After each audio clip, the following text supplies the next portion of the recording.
I haven't made a video in a while because life has definitely been lifing, but that's no excuse for me to be slacking, right? A week and a half ago, for my birthday, I was inducted into the National Honor Society. It was an honor and a pleasure, something that in my wildest dreams I never expected. I almost didn't accept it, except for it was symbolic. For the simple fact, I remember being a little girl going to math tutoring with my mom at this college. And because she had kids, no real help, she was not able to finish. Then 24 years ago, I was pregnant with my oldest and I was going to the college. I had transferred from TSU and I came back and I was going to Chat State. And I had morning sickness like something I had never seen before. It was not just morning, noon, night, every day, all day. And so I wasn't able to go withdraw from my classes, so I failed with all F's, all zeros. GPA was gone. And I never thought that 24 years later, my GPA would be high enough to be accepted in the Honors Society.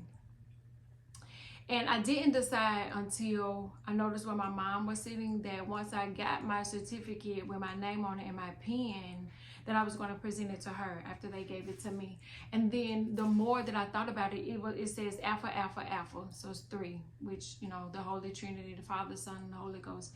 But I did it for my mom, her mom, and her grandma.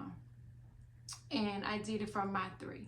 And I did it for me. But the 3s are really symbolic there. And then by it being on my birthday, the day that she gave birth to me, the day that she sacrificed her life, because in actuality, you sacrifice your life when you are giving birth.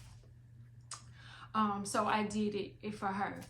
Since then, I've learned a whole lot of stuff about where is the class that I'm in, the pre-calculus class that I'm in is for someone who, look and see what he doing, because he moving. For the pre-calculus class is for somebody moving on to more calculus. I only need this one class, so it's not working for me. I don't feel like it's a good or a bad thing. I'm at peace with it. You know, I said I wasn't gonna let it stress me, and I meant that. I'm not gonna let it stress me. I have seen far too many Black women in the last 6 to 7 months suffering from heart disease, stroke, cancer, you know, all of the things that I even asked ChatGPT. I said, what is up with the high rise of nurses and those in the healthcare with the rise in cancer? And so it said the risk of being around radiation, exposure to chemicals. And so then I started to, you know, reevaluate what was going on. But recently seeing this video, which I'll try to find a clip to see. I may be in a hurry to get this out because I haven't recorded in a while.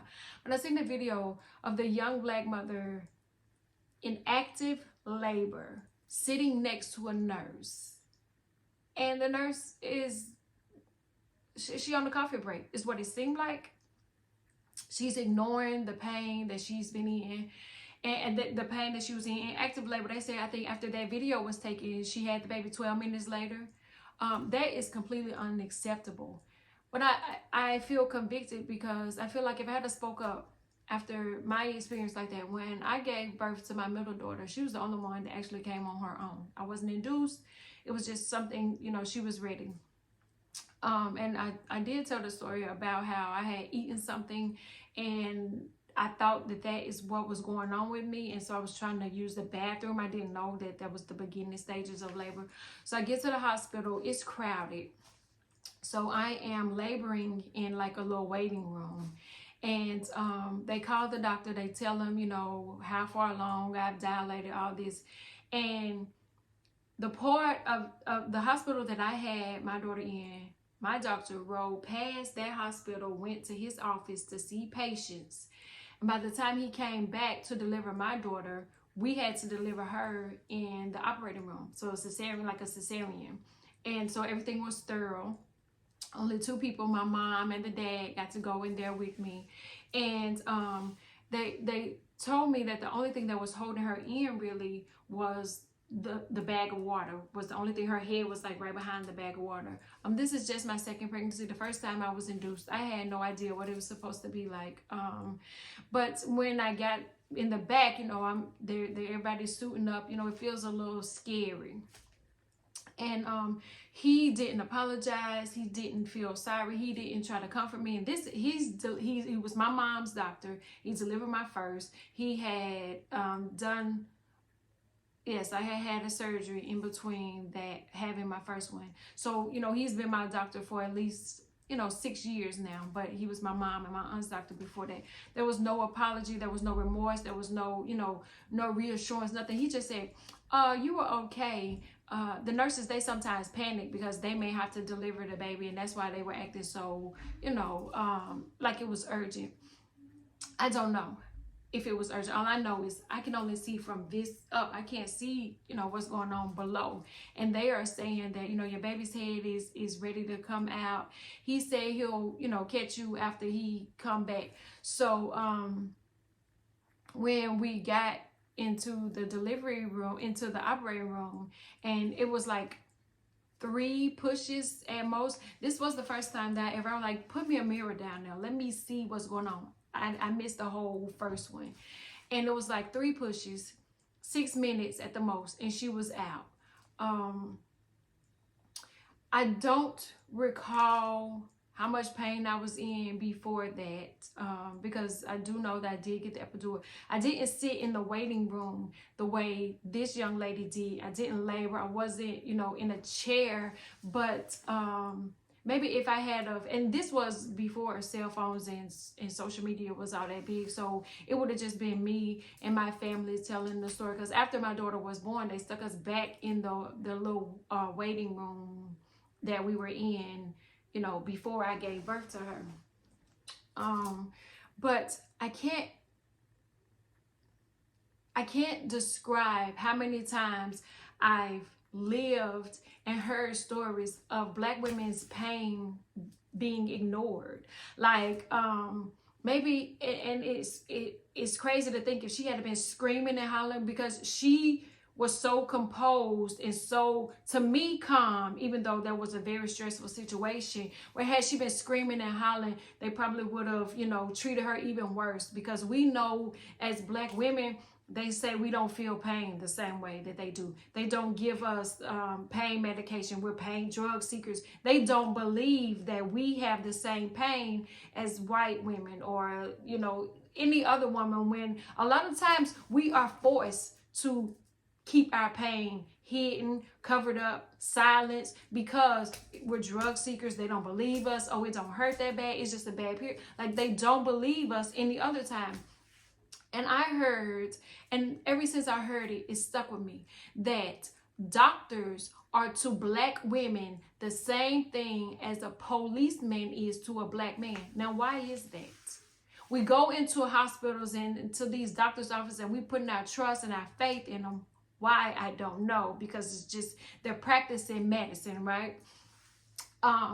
Here you have this nurse who, according to the books and all of the tests and the schooling, she's qualified to be a nurse. But not one time did they test her integrity. You know, the integrity, it wasn't tested. You don't get graded on that.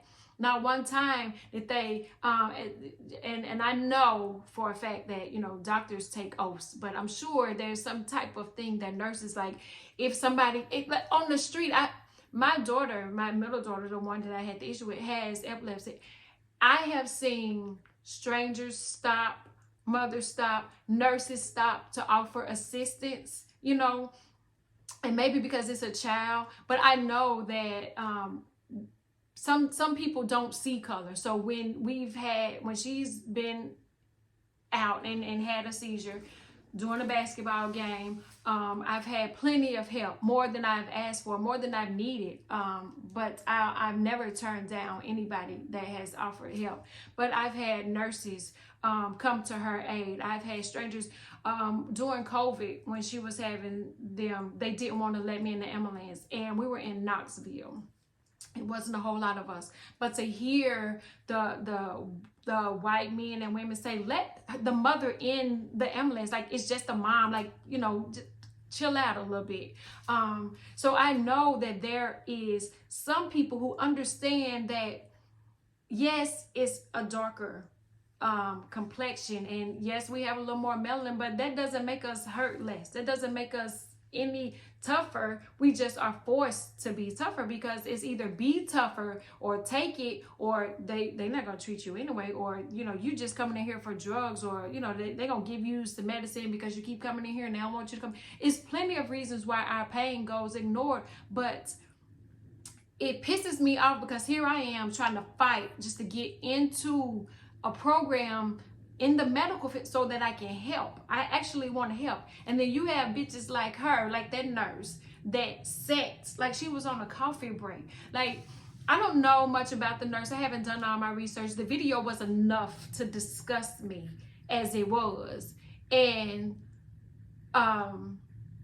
so I don't know if she's a mother. But I know if she's been a nurse for any amount of time, you know that being in labor fucking hurts. Like, I don't care what nobody say, how quick your labor was, how many people has done it natural.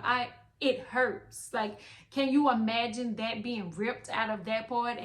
And before it even gets down there, your back hurts. That's where my labor began, my back. And it's worse than period pain, and it's painful. And I can't understand how, as a woman, right, you could sit up and watch another woman in pain and knowing that you could hold the keys to getting her some comfort, and you know it's urgent because there's a baby in there that's trying to fucking be born. I seen that she was terminated, but I feel like something else needs to be done, because I don't believe this is her first time doing it. The last kid that I had, as we were getting on the elevator, he has a sleep apnea, so he had the CPAP, and so he had all this stuff with him. And we get into the room, and the white nurse said, "Is that the dad?" And I looked at him and I was like, damn, do we look like the type? No, we're not married, but she didn't fucking know that when we got in the room. And I was like, no, I just met him on the elevator. And I was like, hey, you want to see something incredible? And from there, it kind of went downhill. That's the point. I should have turned the fuck around, and I should have said, let me hold this baby in until she get fucking ready to come out. But let me say, I'm so blessed to have learned how to advocate for myself, but not only advocate for myself, but I noticed that I've taught my sister how to advocate too. So it's only a certain amount of people that I'll let go places with me that have the, I don't want to say common sense, but has the intelligence to advocate for me. I went to the ER last year. I thought I was having a stroke. My blood pressure was off the stroke level, everything. So my mom couldn't get to me. I went in the ambulance and I got to the hospital. I was there forever is what it seemed like. No food, nothing. Did they run some tests? I don't know, but my sister got there, and by the time she got there, they were trying to lower my blood pressure. They lowered it so fast that I couldn't think straight. And they had given me 2 doses. One while she was gone to get my daughter from school. And when she got back, I couldn't speak. And she was saying, she's a writer, she's an author. So if she can't connect words, something is wrong. She's not faking it. And they were like, well, we got her blood pressure down. So I'm calling my mom, crying like, Mom, I can't make her understand. And my mom was like, well, they must have lowered it too fast. And I even had another doctor explain to me, like, if it's a motor is used to running so fast and then all of a sudden you just shut it down, it's going to go into shock. And that's exactly what my body did. They wanted to lower it so fast and get me out of there that it sent me into, I don't know, I end up fainting. I had been going to the bathroom. I had been drinking. I had been talking. I had been Facebook. I had been doing all of the things until they lowered it too fast. And I said, I got to go to the bathroom. And my sister was like, okay, come on, let me take you. I said, nah, we better get one of these nurses because it's her job. And when I got to the bathroom, the last thing I remember doing is reaching for the rail, and that was it. And when the lady came back, she was like, well, now you have to use the bedpan. I'm like, I can't. That's the reason why I was getting up going to the bathroom. Because at one point I was going by myself and just telling, you know, the nurse, hey, I got to go to the bathroom. I'll be back. My sister laughed. They have this, what is it called? Pure Wick, where they say this man invented it. Instead of having to catheterize his wife, you just sit it down there like a hot dog. And I sat there for like 30 minutes. And my sister said, I don't know why you did that. You knew that it wasn't going to work, you know. But I was like, I can't use the bathroom by myself. And, you know, I need to go. But if she wasn't there to say, you know, something is wrong, she normally can talk and talk a lot. But the words they wouldn't form in my brain to say what I needed to say, but I could feel them with everything I had in me. And I just wish that somebody would do a medical class on ethics, or test their ability to have compassion. Because I tell people all the time, I can't be a nurse. I don't have that kind of compassion. But they are people that, like this girl I met in anatomy, we just hit it off. And she likes that. She was born to be a nurse. And I'm like, I can't do it. But I know that. So you would never catch me in nursing school because I can't be a nurse. I'm not made to be a nurse. Evidently, this white lady wasn't made to be a nurse either. But it looked good on paper, right? So, okay, why not give her a job? Now she's lost her job. What next? Like, how can we use this as a teachable moment for others? Because this is not the first time. It's not the second time. It's not the last time. Somebody on TikTok posted, you know, the nurse's license, and she said that a doctor caused her to lose her baby. And then he told her, God probably took the baby because you wasn't married. What? What is that to say to somebody? And you're a doctor? There needs to be some type of something. We need to do something. But then I hear, okay, well, stop going to doctors that don't look like you. The doctor that almost killed me looked exactly like me. And I believed her when she said, I'm going to do the right thing. I'm going to take care of you, until I ended up in neuro ICU 4 days after giving birth. Is it just a check? Is it just about a check? Doctor, you get that MD behind your name and you don't give a fuck about nothing but the money? I don't know. Let's talk about it.